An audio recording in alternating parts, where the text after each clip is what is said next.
Imagine a world where something as simple as breathing holds the key to unlocking your full potential.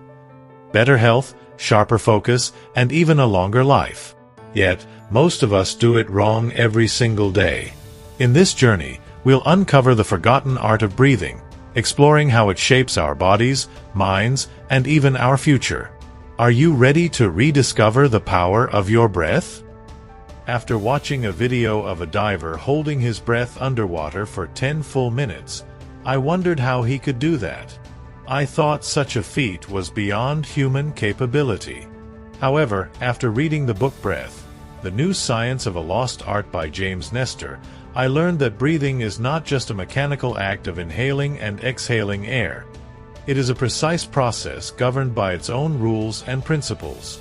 In this video, we will explore this vital phenomenon and uncover its hidden secrets. We'll understand how modern life has disrupted our natural breathing patterns and how we can fix that to overcome numerous illnesses and problems. Mouth breathing. Statistics show that 50% of people today breathe through their mouths due to widespread nasal blockages and allergies. You might think, what's the problem as long as air reaches the lungs? In reality, this is incorrect. To prove it, the author conducted an experiment where he blocked his nose for 10 days and recorded the daily changes in his body. The results were clear. Mouth breathing harms health. His blood pressure rose by 13 points, increasing the risk of heart attacks or strokes. His heart rate increased, body temperature dropped, focus waned, and more. Mouth breathing also leads to severe facial, jaw, and dental deformities, as revealed by a 1970 experiment conducted by American dentist Peter Harvold. In the study, Harvold sealed the nasal passages of monkeys with silicone, forcing them to breathe through their mouths. After months of observation, the results were crooked and brittle teeth, elongated faces, and slack jaws. The author explains that this incorrect way of breathing has made humans the only creatures on Earth whose teeth can grow misaligned.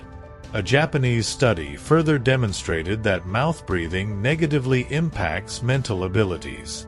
It found that mice with blocked nasal passages developed fewer new brain cells and had more difficulty navigating mazes compared to their nose-breathing counterparts. Additionally, the author highlights that the damage caused by mouth breathing extends even into sleep. It causes dehydration, as the body loses 40% more water, and increases snoring and sleep apnea, leading to restless and poor quality sleep. James Nestor provides valuable advice on reclaiming proper breathing. Nasal breathing. The nose is not just an air entryway. It plays a vital role in filtering, warming, and humidifying air before it reaches the lungs, making oxygen absorption easier. While many people know this, fewer realize that the nose also aids in resolving issues like erectile dysfunction and activating hormones that lower blood pressure and improve digestion. It regulates heart rates, stores memories, and even determines asthma risks based on nasal hair density. That's why the author calls the nose a silent warrior, a gatekeeper to our bodies, a pharmacist for our minds, and a reservoir for our emotions and memories. Nasal breathing also benefits sleep by reducing snoring and apnea, making sleep deeper.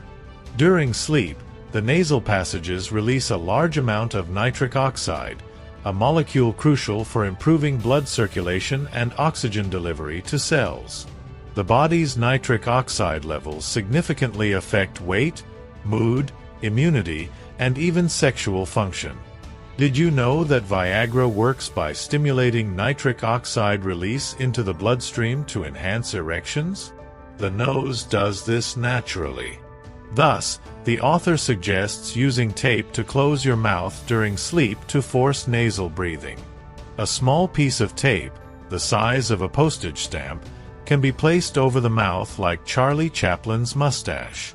Thanks to this tape, the author eliminated snoring, sleep apnea, and improved his health and well-being. Exhale. So far, we focused on inhalation, But in this chapter, the author explores the second phase of breathing, exhalation, which he considers the most important phase. He explains the crucial role the lungs play in breathing and links lung health to lifespan. The Framingham Heart Study in the 1980s, after decades of research, found that longevity is not tied to genetics or diet but to lung capacity. The smaller and weaker the lungs, the shorter the lifespan. Fortunately, the lungs are one of the few human organs that can be developed and strengthened. Professional divers, through free diving training, increase their lung capacity by 30 to 40%, enabling them to hold their breath longer underwater. The good news, as James Nestor adds, is that you don't need to train as a deep-sea diver to strengthen your lungs. Studies show that simple physical activities like jogging or cycling can increase lung capacity by up to 15%. Another essential exercise is practicing full inhalation and exhalation, completely emptying the lungs of air. This strengthens the diaphragm, the primary muscle responsible for breathing. The author stresses that the worst breathing habit is taking rapid, shallow breaths, as it depletes the body of carbon dioxide. The ideal state is a balance between oxygen and carbon dioxide, Slow breathing. achieved only through slow, regulated breathing. A century ago, Danish physician Christian Bohr studied what happens at the cellular level during breathing. While we know oxygen is the primary fuel for cells, transported via the blood, Bohr discovered something critical. The amount of oxygen absorbed by cells depends on the carbon dioxide levels in the body. The higher the carbon dioxide levels, the more oxygen cells can absorb. James Nestor explains that slow breathing maintains high carbon dioxide levels, enabling cells to absorb more oxygen and produce more energy. He recommends applying the 5.5 rule for breathing. Inhale for 5.5 seconds, then exhale for 5.5 seconds, describing it as the optimal breathing pattern. Chewing. If we compare a human skull from 1,000 years ago to one today, we'd notice changes that have severely worsened our breathing. Smaller jaws, narrower airways, and blocked nasal passages are to blame. The author attributes this to how our ancestors used to chew tough, dry food, which strengthened their facial bones and jaw muscles. However, things changed 300 years ago with the advent of processed foods, making our diet soft and easy to eat. James Nestor advises chewing more to correct facial deformities, strengthen jaw muscles, and widen the airways, ultimately improving breathing. He documents photos showing significant airway expansion after a year of regular gum chewing. In conclusion, James Nestor emphasizes that breathing is as important as eating and exercising, an essential pillar of human health. If he had to give just one piece of advice for living a long and healthy life, it would be simply, learn how to breathe better.